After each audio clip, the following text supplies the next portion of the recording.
श्री दत्त पादुकांना नमस्कार कसा करावा?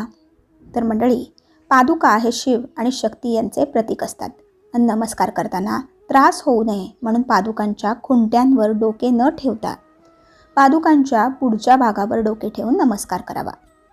डावी पादुका ही शिवस्वरूप आणि उजवी पादुका ही शक्ती स्वरूप असते. डावी पादुका म्हणजे ईश्वराची अप्रकट तारक शक्ती आणि उजवी पादुका म्हणजे ईश्वराची अप्रकट मारक शक्ती होय.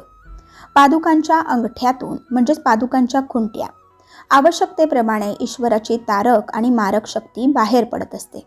ज्यावेळी आपण पादुकांच्या अंगठ्यांवर डोके टेकून नमस्कार करतो त्यावेळी काही जणांना त्यातील प्रकट शक्ती न पेलवल्याने त्रास होऊ शकतो. यासाठी पादुकांना नमस्कार करताना शक्यतो डोके पादुकांच्या अंगठ्यावर न टेकवता पादुकांच्या पुढच्या भागावर, जेथे संतांच्या पायांची बोटे येतात तेथे टेकवावे. श्री दत्तात्रेयांच्या उपासनेत अनेक ठिकाणी पादुका पूजनास महत्त्व आहे.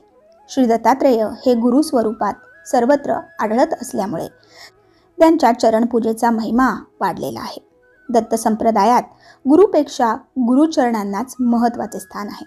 म्हणून दत्तपंथीयात श्री गुरु व त्यांच्या चरणपादुका यांना फार महत्त्व आहे. श्री गुरूंच्या व इष्टदेवतेच्या पादुका पूजनाचा प्रकार फार वर्षांपासूनचा आहे. श्रीराम वनवासात असताना भरताने त्यांच्या पादुका सिंहासनावर ठेवून आदर व भाव दर्शविला होता. अतिशय प्रिय व्यक्तीविषयी, थोर व्यक्तीविषयी आदर दाखवणे म्हणजे त्यांच्या पायावर डोके ठेवणे. यातील आणखी एक रहस्य असे की श्रेष्ठ सत्पुरुषांची सर्व दैवी शक्ती त्यांच्या चरणात एकवटलेली असते. त्यांच्या चरण स्पर्शाने कंपनाद्वारे ती शक्ती भक्तात संचारत असल्याचा अनेकांना अनुभव आलेला आहे.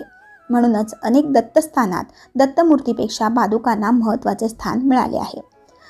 गिरनार शिखरावर दत्तात्रेयांच्या पादुकाच आहेत. गाणगापूर येथे श्री नृसिंह सरस्वती यांनी निर्गुण पादुकाच मागे ठेवल्याची कथा आहे. नृसिंहवाडीलाही दत्त पादुकांचीच पूजा केली जाते. देवगिरीवर जनार्दन स्वामींच्या समाधीस्थानी पादुकाच आहेत. विष्णूंचा जसा शाळीग्राम तसे दत्तोपासनेत दत्तांच्या पादुकांना महत्त्वाचे स्थान आहे. या दत्त पादुकांची पूजा सगुण व निर्गुण स्वरूपात केली जाते. म्हणूनच मी ठेवितो मस्तक ज्या ठिकाणी तेथे तुझे सद्गुरू पाय दोन्ही, असे नम्रपणे नतमस्तक होऊन म्हटले जाते.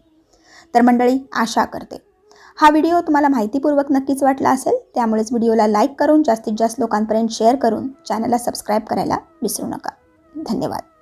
अवधूत चिंतन श्री गुरुदेव दत्त. श्री स्वामी समर्थ.